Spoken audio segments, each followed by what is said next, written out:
NBA All-Star Game this Sunday. Here's Curry behind the back, half-court heave on its way, and he hits it! Coverage begins Sunday at 7:30 Eastern on ESPN Radio and the ESPN app. And now, Jalen and Jacoby on ESPN Radio. When I pop the trunk, head to death. Y'all pop the trunk, I pop the hood. Now act stupid, I'll pop the trunk. Give me a boom. It's Friday. He's Jalen Rose. What up, though? I'm David Jacoby. And on the cool check-in, We are Jalen and Jacoby on ESPN Radio. What do we do here? we give the people what they want. Jalen Rose, Yes, sir. the people want to hear from KD and Russ at the All-Star Weekend. That's all they Hey, want to hear now, from. It just you're seems like an they've all-star. taken over the entire All-Star Weekend with, are KD and Russ going to talk? Are they going to pass the ball to each other? Are they going to have a handshake? The whole thing just seems to be overshadowing a lot of other interesting performances from the first half of the season and events of the weekend. But, of course, we're also going to start with KD talking about Russ. It's not even something I'm thinking about, to be honest. If it happens, I'm not planning anything. If it happens organically, it does, but I'm not planning to do anything. You know, like I said, I'm just coming out here enjoying my weekend. Looking forward to being a part of the festivities as an all-star and all, everything else that falls in line after that, it does. But if it happens, it does. If it doesn't, it's no big deal. He's not thinking about it. He's not planning anything. Hopefully something happens organically. Basically, I don't know what Russ going to do, and I got to be ready to I react. got to be ready for anything. I don't know what he's going to wear. I don't know how he's going to act. Like I can't prepare for Russ. That's one of the things I loved about playing with Russ. One of the things I'm kind of scared about for this weekend. I don't know what Russ is going to show up. I think what happens is when this weekend ends, it goes back to what it was before the weekend started. The relationship being fractured, them not speaking on or off the floor. During this weekend, there will be a level of them being cordial with one another because they're professionals, they're all-stars, they're media obligation, they're fan obligations. They also are in a unique spot because there are 12 people on the roster. 4 of them play for the Golden State Warriors. So Russ is surrounded. At some point in time, their head coach, who, by the way, is going to be standing on the sideline overseeing minutes and opportunities in practice as well as in the game. Oh, don't think he wasn't already asked about it. The person is going to crack the ice in practice and put 4 Warriors on the floor with Russ because that's what's going to happen in the game as well. If you listen to the show, you know that Jalen Rose had this angle on this immediately when they announced the team. That was the first thing you said, is they're going to put Westbrook with the 4 Warriors on the floor. And now it just seems like that's the trending topic today. But for those of you listening to Jalen Jacoby, you know it's just broken news. And I also think there might be a little too much focus on that exact lineup because there's a lot. You could put KD and Westbrook on the floor with other people as well. It's not just the 4 Warriors and Westbrook. How about James Harden? My name Bennett, and I ain't in it. I understand that those are my brothers. They had a fracture in their relationship. I got out of there first. I'm an MVP candidate. I'm doing my thing in Houston. No state income taxes, getting big dollars from Adidas. I'm not going to say let them anything that's going to upset my friend Russ. I'm not going to say anything that's going to upset my friend Kevin. I'm just going to stay out of it, as he probably should. Draymond said that he might try to have to, like take a leadership role and bring the two together. Do you see him doing anything like that? No, him and Russ will get into a fight. It just seems like they were on opposite sides of the locker room as they took questions from the media. The NBA set it up that way. Was that intentional? It was intentional, just like Carmelo Anthony not being available to talk because he got picked late. I love allegedly. These are the things that the league does to try to minimize issues, which is why it continues to be a forward-thinking, multi-billion-dollar conglomerate. the NBA has a good handle on public relations and perception and how important that all is. Because guess what? If Carmelo Anthony was available to the press, what kind of questions do you think he would be fielding, Mr. Rose? So what do you think about Dolan? What do you think about Phil? What do you think about Oak? What do you think about Spree? What do you think about your no-trade clause? Will you remain with the team for the remainder of the season? That's all that people would want to know, and he doesn't want to answer those questions. So when it was probably they called him up and said, look, we want you to replace Kevin Love. And he's like, did I get traded? Like, no, not that. I thought I had a no trade clause. No, we want you to replace Kevin Love on the All-Star team. He's like, oh, really? Y'all didn't see Bradley Beal? No? Okay. Sure, I'll come down. Oh, wait, I'll come down. One thing, though, I'm not talking to anybody. No. I'm not talking to anybody about anything. Jalen, it wasn't just KD who was asked about Russ. It was Russ who was asked about KD, and Russ had a very different tactic when responding to the KD questions, and I love it. Here it is. Man, you know what? Fashion Week has been great. You seen Fashion Week? You been paying attention to Fashion Week? A little bit. Man, a lot of great looking things in Fashion Week. Man, looking forward to the collection. It's been good. Yeah. Russ, any idea, has there been any discussion about you and KD being on the court together on Sunday? Man, you see a new public school clothing? Crazy, dog. I had the new Jordan hoodie with like Tinker, and they got one with MJ. It's crazy, man. Russ just wants to talk about Fashion Week. Yep. Russ just wants to talk about Fashion Week. Have you seen the new public school hoodies? The new public school hoodies are dope. Big shout to Dow E of public school, one of my pickup basketball brothers. Russ just wants to talk about Fashion Week. What do you think about his technique? I appreciate his technique. It shows a level of maturity that he's not going to continue to drag the situation through the media for public consumption, knowing that they're about to be teammates over the next couple of days and not saying anything that he's going to regret either way. And you know KD saw that. And when KD saw it, he was like, oh, who knows what's going to happen? Who knows what's going to happen with this guy? But you know what? The one thing that he didn't mention, the public school hoodies are dope and all that, but one thing that Russ didn't mention about Fashion Week that's really important is, Jalen Rose, there was a fake Cisco going around Fashion Week. A dude dressed up as Cisco. He was sitting front row at shows. He was going to the parties. He was taking pictures. And he was only found out when a wealthy New Yorker was going to take him on his private jet to the Caribbean, and he had to give his passport details to like the flight manifest, and they found out that he was born in 1986. So he was 14 when Thong Song came out. What? I have so many questions about this. My first question is this. Would you want a vacation with Cisco? That wealthy New Yorker. Who's that? Man, he's out of touch and out of time. For real? Who's like, you've got your own private plane, you're going to the Caribbean. When are you like, you know what would really turn this up? This would be cool with all my good friends and family, but let's bring Cisco along. He seems cool. And the thing is, he must have thought he was bringing all of the people from the thong video or something. Yeah, exactly. Cisco's not going to do much for you once he gets to the Caribbean. How about this, though? How about Cisco's name still having this type of pull? A lot of times you say, what happened to such and such? He would fall into that category, yet he getting front rows and all types of stuff using his name. So he's now at that nostalgia period, Jalen. Like when you're hot, you're real hot, and then you're just cold forever. But then after about 15 years, people just be like, you know what? I love the Thong Song. What's Cisco up to right now?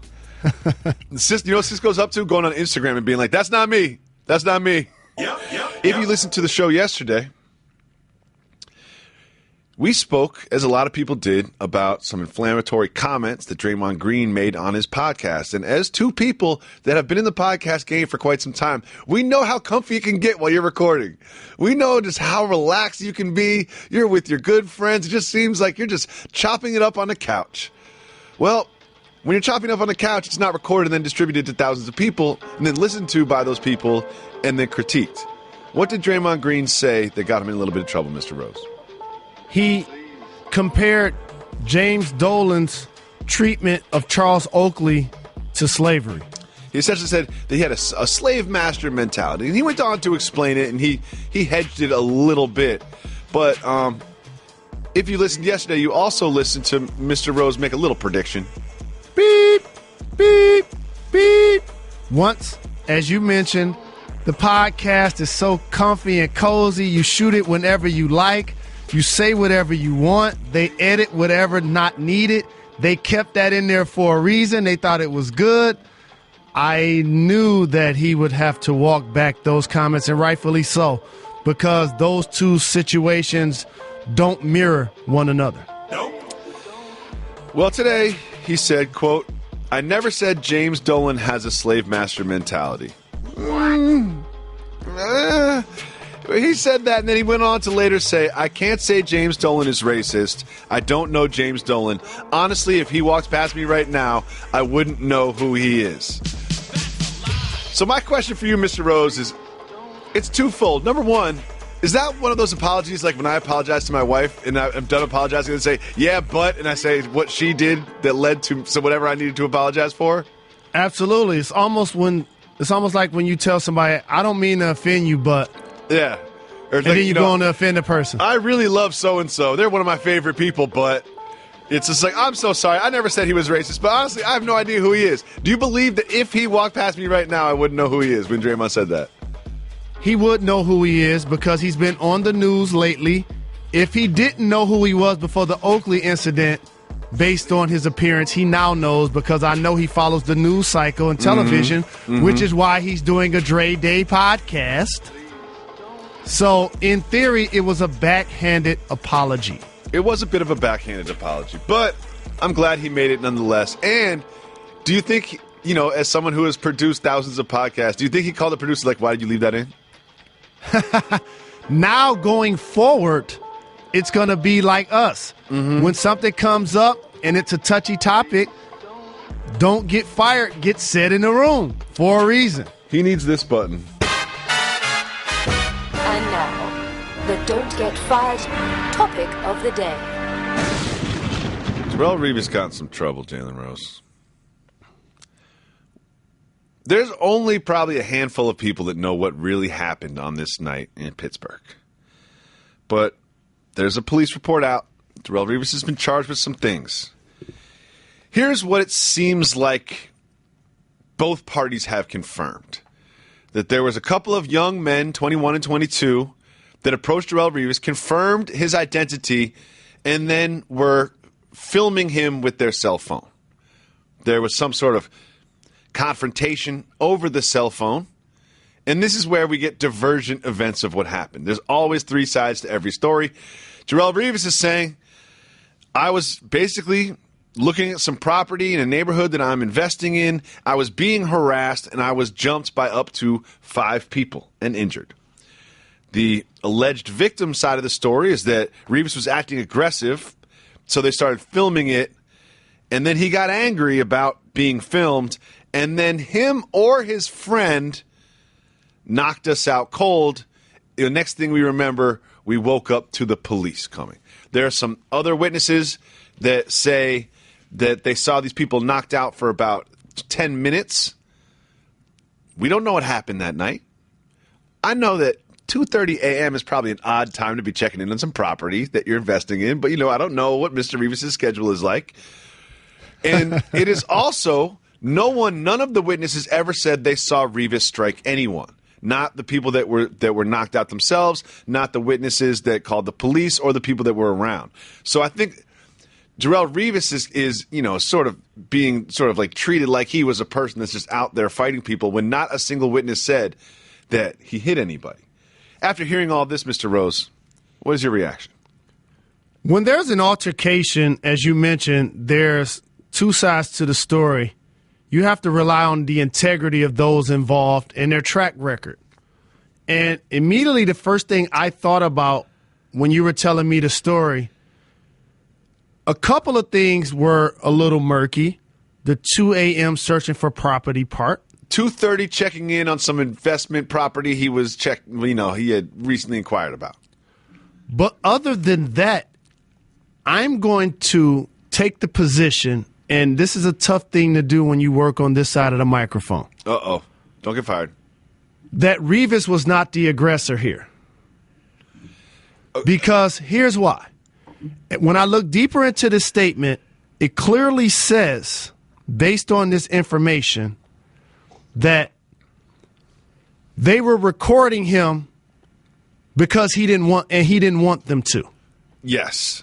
And that's accurate, right? That seems to be accurate. Now, the alleged victims are saying we record him because he became agitated and he was threatening. You know what I mean? So they're saying basically we recorded in self-defense. And Revis is saying they were harassing me, clowning my clothes. See, here's what I want to teach people. Celebrities are not zoo animals. Ooh. Okay?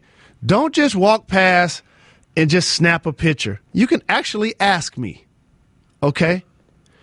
Don't just come up to me and videotape me and stick a camera in my face like I'm not a human being, because that's actually rude. I know everybody has a cell phone now. I know public figures should be conscious that when they leave their home that you're in the public eye. I'm really respectful of that. But when you're rude to me, you're invading my space, and I ask you to leave me alone, and you continue to bother me, all bets are off at that point. I think you're making a great point. I just want to make it clear you're not specifically defending Darrell Revis' actions in this case because we don't know the details of these actions. But in a general point, it's kind of like a poker pot. It's like if you do something someone doesn't like, you're putting in one chip, and then perhaps they raise you, and they start acting a certain way, and then you raise them back, and next thing you know, just taking an unwarranted picture or just sort of like something that started pretty innocent turns into a violent affair. And that's something that you need to be conscious of in these events. Now, we don't know who the sort of the first person to put a chip in the middle, so to speak, is, but it does kind of sound like they were filming him and he didn't want to be filmed. And at one point, someone said that he was sort of like walking away from them and they were following him saying things about his clothes. So a couple of things that, again, this is all allegations, that lend me to that point was if Revis had some sort of hostility and wanted to be volatile toward the individuals, he wouldn't have snatched the cell phone and attempted to delete the video. He would have punched them right then. But again, that's sort of that poker mentality where it's like, well, then if you're going to do this, then I'm going to do something like that. And then if someone snatches a phone from you, how do you act? You probably go back and try to physically take it back from them. Next thing you know, it turns violent. And also, I can't say just because it was 2:30 in the morning, it could have been 2:30 in the afternoon. I would assume since everybody's 21 and over, ain't no telling what they've been doing all day. Was someone inebriated? Was somebody high? Jalen, you'll never believe this little detail. It happened in proximity of an establishment that serves alcohol. What? No. I wonder how I figured that part out. Who knows? Who knows? So basically, here's the deal. The lesson here is this. Respect each other's time, energy, and space. And if somebody tells you they don't want to take a picture, they don't want to be videoed, don't do it anyway. That's rude. I wouldn't just go up to somebody and do that. That's flagrant and foul. Another lesson. It sounds corny, but violence isn't the answer. There's a way to solve this on both sides without getting violent. He tried to solve it. He tried to delete the video.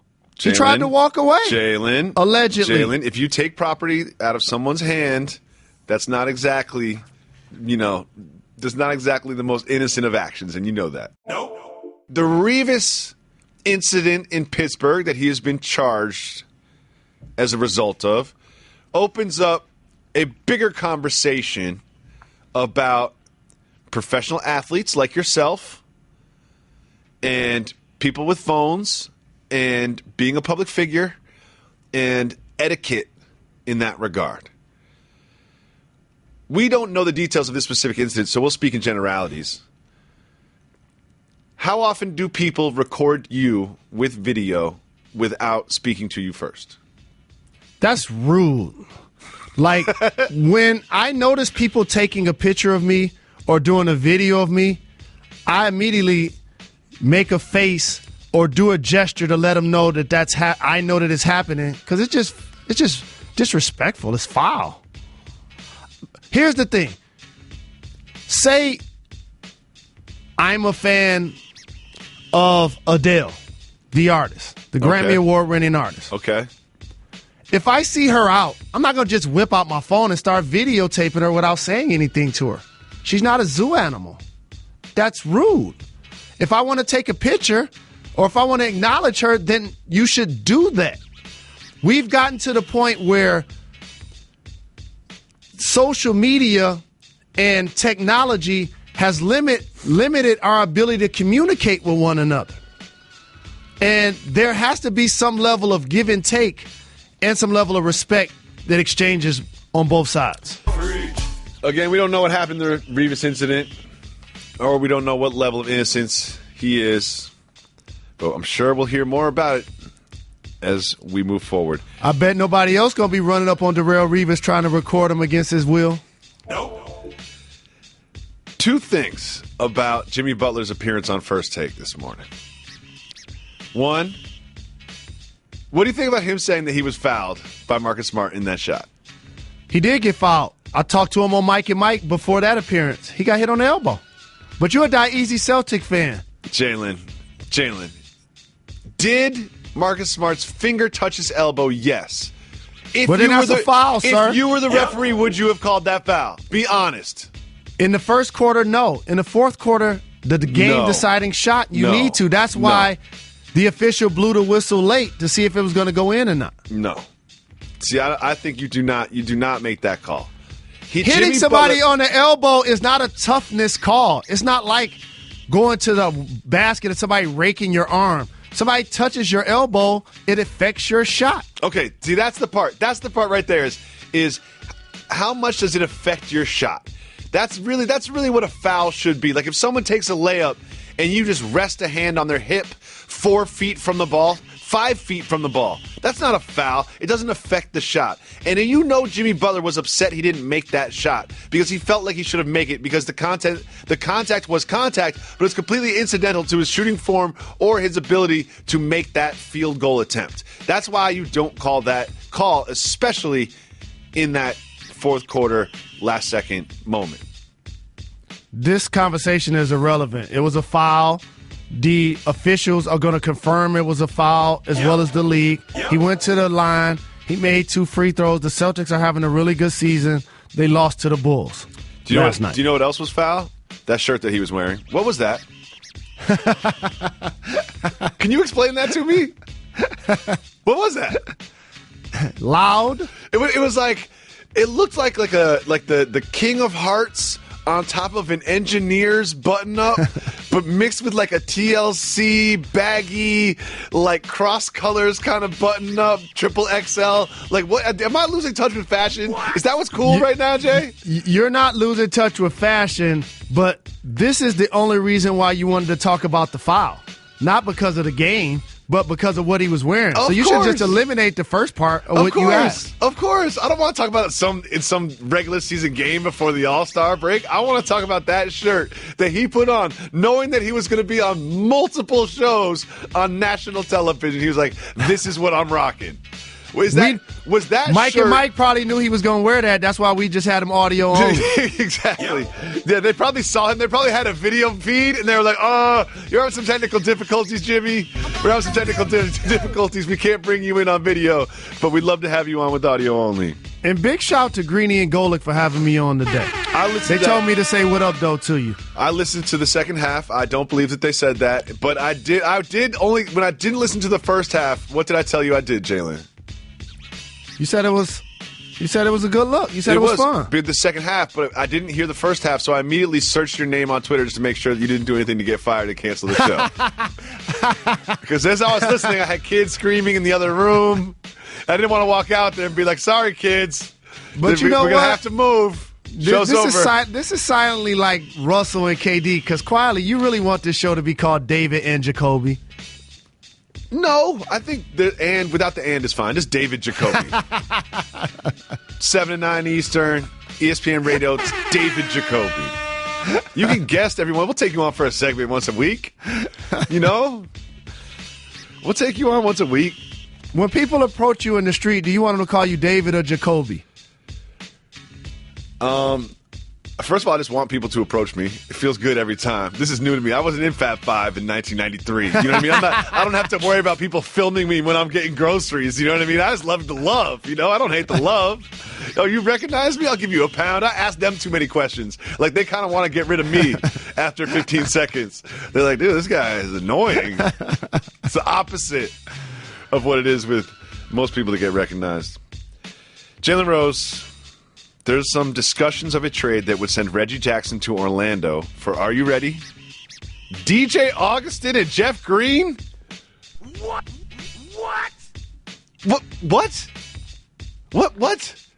Jeff Green? The Jeff Green? Well, Jeff Green... Don't do it.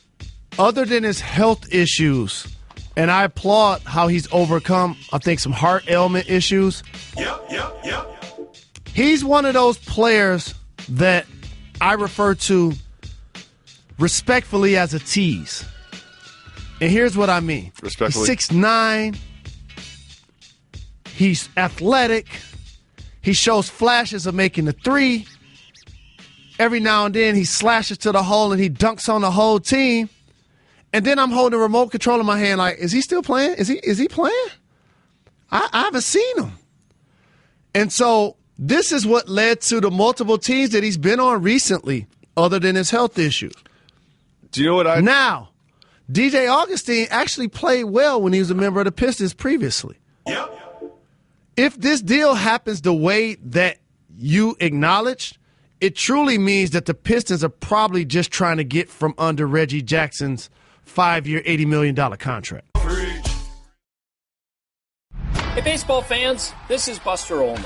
Mark your calendars because the daily edition of the Baseball Tonight podcast returns on Tuesday, February 21st. Make sure you subscribe to the show now in the Listen tab of the ESPN app. We're now going to open up our 1-800-Flowers Twitter feed. Listen to you tell us who the best dunkers are and give us some predictions for All-Star Weekend. Are you ready, Mr. Rose? Let's get it. The Lone Wolf is predicting that Russ will get called for a flagrant foul on Kevin Durant. Impossible. Nope. Not impossible. Jalen Rose, don't ever put impossible and Russell Westbrook in the same True sentence. story. Last year, I said that no one will ever average a triple-double in a whole entire season in the NBA. I thought it was impossible. Russell Westbrook heard that and said, don't believe me, just watch. He could get called for a flagrant on KD. That could happen. Could things actually get testy between those two on the floor? Like, actually? Not at all. Russell is going to carry this, and rightfully so. Because here's why. I got to make sure people know what happens when you leave as an MVP. And I want to make that distinction again, as an MVP, playing in your prime. You see players change teams a lot. The only two players I remember in their prime as MVPs leaving a team are LeBron, to and from Cleveland, and KD. Normally it doesn't happen. That's why it's such an anomaly. You're basically telling the other 14 guys and the organization, you guys aren't good enough. And don't talk to me about Derrick Rose, and I'm sure there's a couple examples from our history. You know, don't tweet us about the ones that Jalen forgot. And so that is personal. It truly is. And it's going to take Russell and a lot of people in Oklahoma City a long time, if ever, to get over it. So if he's going to carry the flag, the voice, and the burden for the people and for the city, he can't just reconcile, even if he wants to. So he won't, however, be disrespectful to the game or make himself look bad. That's what happens when you get a flagrant against your own teammate. I don't think he'll get a flagrant against his own teammate, but I would love just something fun where it happened where he stole the ball or something. I would love something fun to happen where he just wouldn't pass to KD the entire time until they start smiling at each other. Like, let me ask you a question, Jalen. Russell Westbrook is always on 100. He plays every game like it's the only game. I've seen him play similarly in All-Star games in the past, but is this one All-Star game where he can just kind of finally just enjoy it and just have a sense of humor about himself and smile? I think he can and will. You just reminded me of something that hopefully one of the fans or supporters of our program can do for me. There's so many individuals that speak into microphones that talk about the National Basketball Association that now profess and or respect and or admire Russell Westbrook. I remember years ago, I felt like this dude's parent or agent having to defend his style, his ferocity. He should be more Robin, get out of the way of Batman. Now all of a sudden everybody's, oh, he's my favorite player. No doubt about it. If somebody out there can do this for me, it'll make me really happy.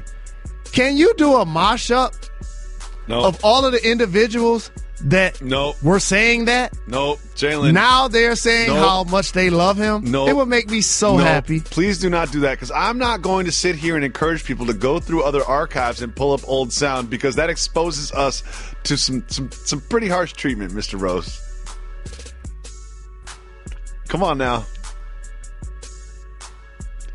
We'll see if it happens. That's a lot of work, you know? That's a lot of work. Don't try to discourage anybody. That's why you haven't asked the staff to do it. That's just a lot of work. Like, can you spend the next 10 hours just listening to old shows and radio shows from all around the nation and internationally and old podcasts and find some people that we can point at and say, you were wrong. You know what? Do you know what people are going to do? They're listening to the archives of Jalen and Jacoby and pull up the kangaroo apocalypse stuff that I've been talking about. They're going to say, you were right. Childish Poetry is predicting that Kevin Durant will win MVP. What do you think, Mr. Rose? Russell Westbrook or James Harden will win MVP. Incorrect.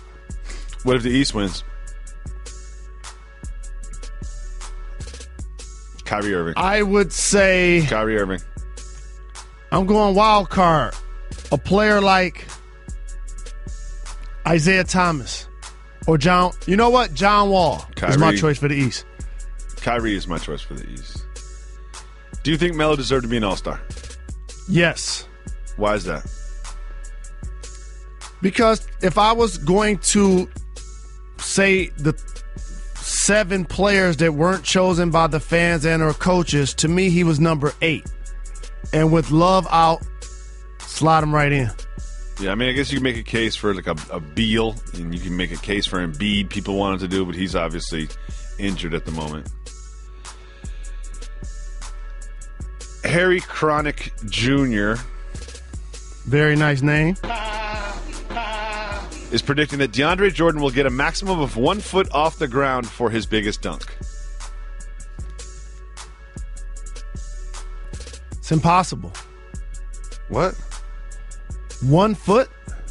I guess what he's trying to say is that DeAndre Jordan's not going to jump that high just to dunk in the dunk contest, which is one of the things that has hindered big men in the past. I would say that his performance is going to be more surprising in a good way than people realize, because he's a wonderful athlete. And don't forget Dwight Howard. Like, if Dwight Howard didn't just win the dunk contest, he dominated the dunk contest with feats of athleticism and creativity. Like, you can't just say the big men can't win dunk contests, because it's happened before and it's looked good while it's happened. And also, what does DeAndre Jordan do best around the rim, Mr. Rose? Finish with authority via the dunk. Okay, close, but what's another name for the Clippers? Lob City. What does DeAndre Jordan do best around the rim, Mr. Rose? He catches lobs. So someone tells me that there might be some lobs thrown really, really high off the ground. And you might get a still photo of a DeAndre Jordan catching a lob, not just at the top of the backboard, but off the backboard, adjacent to the backboard, at the height of the top of the backboard, and then dunk it. That's what I would, that's what I would do if I was DeAndre Jordan. I would just catch crazy-looking lobs that like when you watch them, you don't believe they happen, then you see the replay and you have to go call your friends. Father has this prediction. Kevin Durant's on a fast break. Out of nowhere, Westbrook flies in with a LeBron-style chase-down block. Won't happen. Sounds like too much work for LeBron. Oh, that was Westbrook. He already leading the league in minutes. You're not listening, but that's fine. Anthony Smith is saying that Anthony Davis wins the MVP in front of his hometown fans. I like that. Now that I think about it further, if the West win, I'm picking Anthony Davis. Oh, okay. If the East wins, I'm going to pick John Wall. If you're Steve Kerr, do you give Anthony Davis extra minutes because of the hometown fans? Of course you do. I'm resting my guys. He ain't going to the playoffs. He might play the whole game. Yep. Well done, Mr. Rose. Now, we also asked people to tell us who they thought the greatest dunkers of all time were. A lot of Vince Carter, a lot of Dominique Wilkins, a lot of Dr. J, a lot of MJ. But here are some just sort of outliers that I want to just run by you, Mr. Rose. You ready? Sure. Justin Terry threw out Jason Richardson. He represents the mitten, but the gentlemen that you just mentioned are just on another level. But he did shut it down in the dunk contest one year. Once or twice, maybe. Yep. Levine was brought up as someone who could potentially join that sort of Mount Rushmore. He can get well soon, dealing with the knee injury. The next level for him is to get those signature dunks on people in games. Yep. His teammate Wiggins has been getting a lot of lately, if you've been paying attention. Yep. Another name that was brought up from the Chosen One, who tweets us a lot, big shout to him. He tweeted, Gerald Green, the modern-day Vince Carter as far as athleticism and dunking skills. Stop. Might have to pump the brakes on that one a little bit. You lying. Why you always lying? Who would you say is the best dunker of all time? Not dunk contest, just dunker. Jordan, Vince Carter, Dominique, Dr. J. Can I get a Shaq? The big men never get credit here. You ever seen Shaq dunk backwards in a game? Yes. No, you haven't. Here's the thing: is I can be pretty confident it's happened once. You know what I mean? It's like I've watched every single game that Shaq has played, and he's dunked that was a good question for you, once. wasn't it? At least once. When he was less than 400 pounds. Those are the guys on Mount Rushmore. Jalen Rose. The Cleveland Cavaliers owner, Dan Gilbert, has a new sneaker venture called StockX. It's like an online resale site for sneakers. And you know the sneaker craze, and it's like this sort of reselling thing. They got a $6 million round of financing. The investors include Eminem, Mark Wahlberg. Did you get a call to take advantage of Dan Gilbert's online sneaker sale investment opportunity? I don't think so. No. You don't think so? You think maybe your assistant did and just shot it down anyway? Like, Jalen doesn't need to sell sneakers. Like, I don't know. I don't know. This is the first I've heard about that. Interesting. But you know what? I'll tell you what. Dan Gilbert could have a money machine in his living room. He's going to need it to pay all that luxury tax. Speaking of money machines, hold on. Hit the brakes. What happened? Jalen? Hit the brakes. I don't know if I want to hit the brakes. Hit the brakes. I know we done changed presidents and all, and maybe this might hurt what I'm about to say. Thank you. When we going to get to Harriet Tubman 20s? Where the Tubmans? Y'all told us about the Tubmans a while ago. What happened to the Tubman 20s? We were very excited about the Tubmans here on Jalen and Jacoby. I'm about to tweet that right now. What happened to the Tubman 20s? Where are the Tubman 20s at? I haven't seen a mock-up. I haven't seen a release date. I haven't seen like the mixtape album cover or the track list for the Tubman 20s. I haven't been teased with the Tubman 20s at all. What happened to the Tubman 20s? Before we get fired, continue the music, please, Reggie. Jalen. What up, though? Your man Jim Harbaugh's getting back at it again. What do you call him? The Kanye West of college football. That's a good one. Paul Feinbaum is most focused on what conference, Mr. Rose? The SEC. He focuses on the SEC. And, Jim Harbaugh is often looked at as a sort of a foe of the SEC. So those two have a frosty relationship, I'm sure, for some of the things he said. Paul Feinbaum, essentially in a roundabout, not a kind of sort of, but kind of direct, indirect kind of way, said that Jim Harbaugh was a cheater. Whoa. For his recent hire of an offensive analyst who just so happened to have a child that's going to be a dual-threat quarterback in 2019 that's going to be a top recruit. When Harbaugh addressed this on Twitter, he called him Pete Feinbaum. Intentional or unintentional from your man Jim Harbaugh? Intentional, but also the comment by Paul, who's our colleague and our respect, is inaccurate. This has been going on since the beginning of time, where there's a prospect that people see potential in. Therefore, the recruits, the coaches, the agents, the hanger-ons, people that have good intentions and bad intentions, try to find a way to get a stake in said individual. Mm-hmm.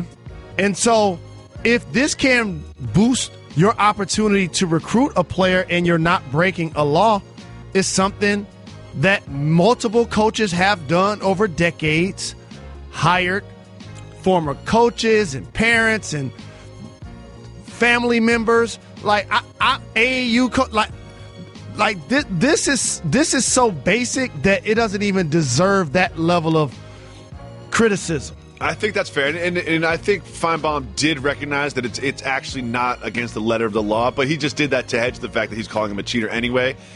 But for Harbaugh, it's one of those things where it's like, I heard what you said, national media person, but I'm going to pretend I don't know who you are. You know, it's one of those tricks. It's like, well, how do you pretend you don't know who I am, but you're mad about what I said? Jalen, what up, though? You know that I'm on the tip of something that no one else is on. You know what I mean? You know how Nostradamus predicted events just years before they happened? I'm trying to use this platform to share with the world that there will be a kangaroo revolution. There will be a kangaroo apocalypse. Kangaroos are attacking people in Australia left and right, trying to break into homes. I bring it up all the time, but no one wants to listen. Well, you know what I figured out, Jalen Rose? I now know why. Why is that? More than 1 million kangaroos are expected to be executed in Australia this year as the country launches a mass cull of the creatures in an effort to protect endangered grasslands and wildlife. What?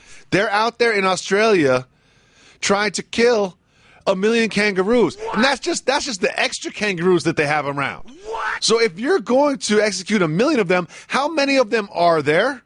And if there are that many, they must outnumber human beings there. And they must be poised for the revolution.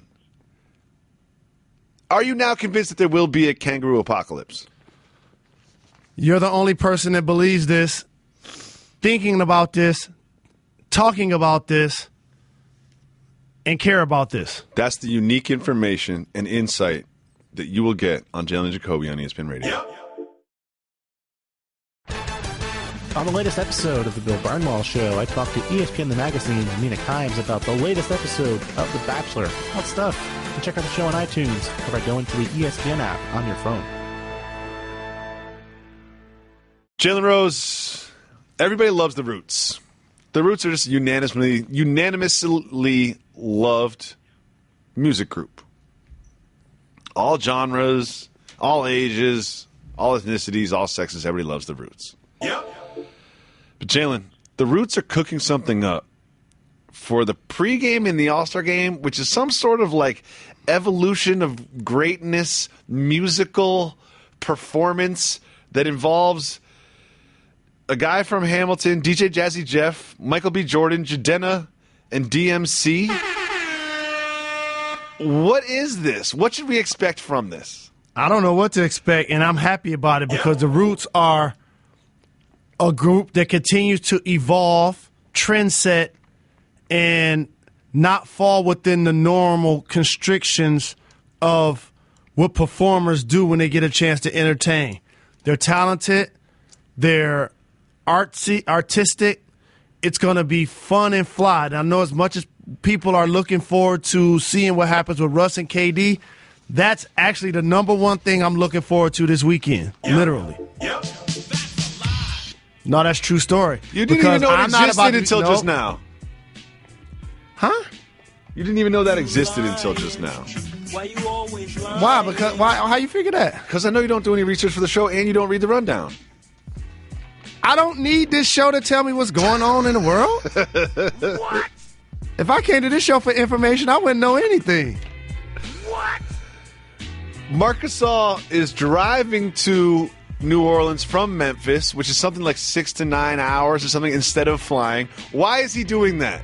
Why is he doing that? I think he's driving so he could go and come as he pleases. He could go and come as he pleases. He can bring who he wants. Doesn't have to worry about travel, flights, and all of that other stuff. And he can leave when he get ready.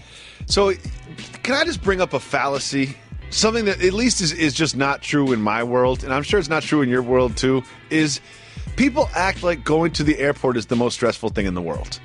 You know, people always say, like, the lines and the going through security. And it's like, you're not climbing Everest here.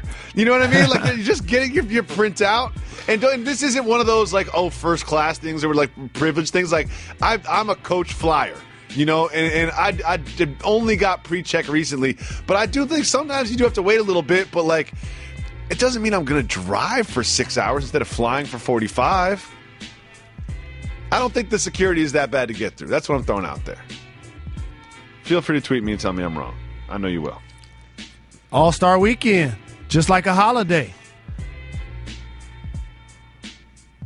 Jalen, scientists are saying that by using DNA from an elephant, an old DNA, they can bring a woolly mammoth back into existence. What? Do you support bringing the woolly mammoth back to Earth or keeping it extinct? I don't know what a woolly mammoth is. What? I love doing this show with you. Just guess. Jalen Rose, what is a woolly mammoth? I'm not sure. Just guess. Throw it out there. A fossil. If you call 985-80-JALEN, you can leave us a voicemail. We love to hear them. Let's listen to a voicemail. What up, though, Jalen and Jacoby? It's your boy Juice, calling from Richmond, Virginia, the DMV area. And my question is actually for both of you guys. I wanted to know, since we're in the new year, 2017, I know you guys haven't had a guest on your show in a while. So I wanted to know, who do you guys want to have for the first guest for the 2017, sitting in the building in the chair next to you guys, chopping it up? I think you guys should probably have one of the members from the Breakfast Club from New York. I think Charlamagne would be a good guest to talk about sports, talk about politics as well, about music. So I hope you guys answer my question. I love the show. I listen to you guys every day after work when I'm trying to relax. Keep getting those checks. What up, though, Juice? Thank you for the call. Representing VA. First off, for those that don't know, I watch The Breakfast Club every single day on Revolt TV. Yep. Number one. On West Coast time, too, which is crazy to me. Straight up. Yep. Two, I've been on their program. I don't have to tell you how much I like it because I told you I watch it every day. I got love for them. DJ Envy, Charlamagne the God, Angela Yee. I would love to have any and or all of them on the show. They have an open invite. Here's one thing about guests at ESPN is they do what's called a car wash. Is if you come to Bristol or you come to the LA production facility, you end up going on 7 or 8 different shows each time. And that's kind of the thing, is our show's later in the day. You know what I mean? So by the time someone comes to Bristol and does the car wash, and these are all great programs that we support, but you're going to see him on Sports Nation, you're going to see him on The Jump, and then you're going to see him on Sports Center. And then by the time they get up here to the 5th floor in our small little tiny studio with no one else in the room, it just doesn't feel special anymore. But I know Charlamagne's in your phone, and you just tell Charlamagne, we don't even tell security until he gets here, and then we sneak him up to the 5th floor. Then we can have a real conversation. Yep. It's our favorite news segment when we get to hear you. If you call 985-80-JALEN, you can leave us a voicemail, and we'll listen to them. like this one. Jalen and Jacoby giving the people what they want. What's up? This is Sean from Washington. I know Jalen wants us to say that, and I'm in the minivan mafia. Shout Jacoby. So my question for you fellas is, how do I get the good-looking girl in the office to go out on a date with a homeboy of mine and not make it seem like I'm actually a perv trying to cheat on my wife? Thanks for giving the people what they want, fellas. Love y'all. Peace. All right, let me take this one for Sean. Because I got and I want to piggyback, please. I got this one. Here's the thing. Here's the thing, Sean. Let me tell you something that you're not threatening. When you've got the wedding ring on, and when you're driving the minivan, and the reason you're driving a minivan is because you have kids. You know, I know you're not doing it just for Costco trips. So you lead with that. You know, like you are Switzerland here. You're a mediator. You're a negotiator. You are an objective individual just trying to figure this out for the two parties. You're the judge, not the defendant or the plaintiff. So you have a great spot for this. And here's the thing. People like to hear that someone else likes them. You know? So you start with flattery. You just lead with flattery. You know, because I can't imagine that there's a woman that wouldn't like to hear that someone else finds them attractive. Yeah. So just go for it. What do you think, Jalen? A few things. So it's not a Jerry Springer type scenario. I agree with you. It's more of a Judge Judy type situation. Yeah. Who, by the way, when people compare an athlete's salary, you know she made $47 million a year to do that show? That's a lot of money. And I'm not mad at her at all. I'm mad at her. She's an awesome woman. Do you know what I'm going to do for you, Jalen? We're going to start a Judge Jalen segment. You know what I mean? Just to get you warmed up, just to put it in people's heads. You know what I mean? We'll do a Judge Jalen segment. We'll put the robe on you. We'll put the wig on you, too. Sean, it's really important, representing Washington. You're all good. Not only do you drive a minivan, you say you're part of the minivan mafia. That's right. Like, you're owning it. You're secure with who you are. Oh, Jalen, don't think I won't pull up to a stop sign and there'll be a minivan stop the other way and I won't give them just a little nod, you know? Right, like people see each other, then they want to race. You just get a respectful nod. Any minivan that's because the thing is, when you're a minivan, you're sitting higher than everybody else. Everyone else is down there. We're up on the pedestal. So when we see someone eye to eye, we give them the minivan nod. Now, I want to go a different angle with this. Okay. There's a reason why you're married. It's because you stepped up to the plate and you closed the deal. I like this, Jalen. I like where you're going with Sean's homeboy.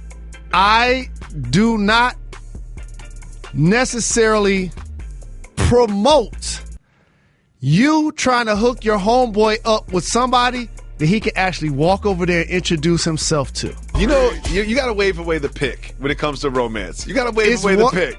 I'm going one-on-one. It's one thing if they've never met, they don't work in the same place, and you're trying to introduce them to one another. But if she sees him and he sees her, but he needs you to hook him up with her, I need to teach you something about women. You ready for this? They're not like us. Because men, we're really forward. Like, go to anybody's that you feel like is attractive mentions. You'll see so many men that are so thirsty publicly about that person, not caring about who sees it. Women don't do that. Nope. They do just the opposite. They make sure that if they want your attention, they get in your vision. They get in your sight. They find ways to be where they might run into you. And if they work together and she has not done that, you're going to get shot down for him. So I would suggest that he holds up his head, sticks out his chest, this whole millennial way of trying to DM somebody, trying to get somebody else to hook you up. Go have a conversation with your coworker. See if you can find a way to take her out on a date. And if they are strangers, then hook them up. No big deal. Let's listen to the next voicemail. Well put, Mr. Rose. What up, Jacob and Jabroni? This is Joe G. I was just wondering, what's your guys' favorite cheese? I mean, I think Swiss is the most underrated cheese there is. You can put it on everything. I'm a long-time listener. I know Jalen can't really handle dairy so well. So does that mean that he doesn't eat any kind of cheese at all? Man, that sucks. All right, though. Appreciate the love. He didn't say his name. He didn't say where he's from. And you know what? He trolled us there. He's trying to clown us. Everyone's trying to clown us with Jacob and Jabroni. Because he said Jacob and Jabroni. Like in other words, like we don't notice. Come on. Y'all try to sneak that one past us. Sometimes it's just like, sometimes I'll let my kid take a second cookie and I won't say anything. It's like we were doing that for a while. But now, come on, guys. Here's the thing. What's the rule? You can be mean if you're funny. That's not funny. Nope. To my mind, that's not funny. Nope. Now, to answer his question, I don't do dairy because it doesn't do well by my stomach, and we all know what happens after that. Beef falls into that category for me also. But there are times, get a grilled chicken breast, toasted bread, mayo, grilled onions, slap a little American cheese on there. Here's my cheese suggestion. I love cheese, right? But mine is just going to be an underrated, underutilized cheese that goes really well on like a Ritz cracker. So a lot of times when people have a cheese spread, as I like to do from time to time, a Havarti with dill. Do not sleep on Havarti with dill. Reggie, do not disrespect my cheese suggestions, okay? I have a lot of experience with cheese, fromage, I like to call it. Here's what I don't do. I don't do the normal cheese. I like white cheese. Let's listen to the next voicemail. What up, though, Jalen and Jacoby? It's your boy Lamar calling from Richmond, Virginia. I actually had a quick Hall of Fame question for you. I'm a big fan of your boy Jamal Crawford. I know he's been Sixth Man of the Year at least twice. He's actually in the top 10 in three-pointers made in NBA history. And I wanted to know, once his career is done, do you think he's a Hall of Famer? I know he's not going to be a first-ballot Hall of Famer, but do you think he'll wind up being in the Hall of Fame, at least on his first 2 or 3 tries? I hope you guys answer my question. I listen to you guys every day. Keep getting those checks and keep continuing giving the people what they want. Jalen, I know you care about legacies, and I know this Hall of Fame conversation is much more important to you than it is to me, but I just want, before you answer his question, Lamar from Richmond, I want you to consider this. Don't sleep on Jamal Crawford being like Tom Brady. Like, he could still be chopping you up and shooting a 20-footer when he's 55 years old. He might play another 15 years. Just keep that in mind before you answer. Correct. Because of his slender build doesn't necessarily lend him to try to beat you with his athleticism because he's wiry. His handle is crazy. He's amongst the league leaders in isolations consistently per attempt. Can shoot the J, can shoot the 3, as the caller mentioned. But he hasn't been an all-star. And because of that, he won't be in the Hall of Fame. That's my little brother. He's going to continue to play and put up big numbers. But that criteria, hopefully he gets a championship, will keep him out of the Hall of Fame. It's hard to be a Hall of Fame basketball player if you've never been an all-star, you've never been on an all-NBA team. However, if he plays 35, 40 years in the league, which he could. He going to play 20 more years, though. He could. Hey, you know what? Jamal Crawford going to be the NBA's all-time leading scorer. He is. It's going to be the year 2035. Jamal Crawford still be coming off the bench giving someone 15 points in a quarter. And he won Sixth Man of the Year 3 times.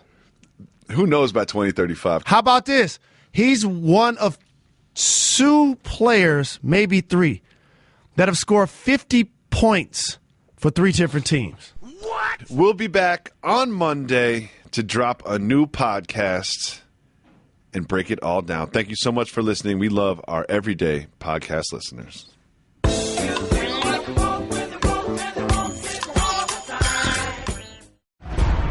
NBA All-Star Game this Sunday. Here's Curry behind the back, half-court heave on its way, and he hits it! Coverage begins Sunday at 7:30 Eastern on ESPN Radio and the ESPN app.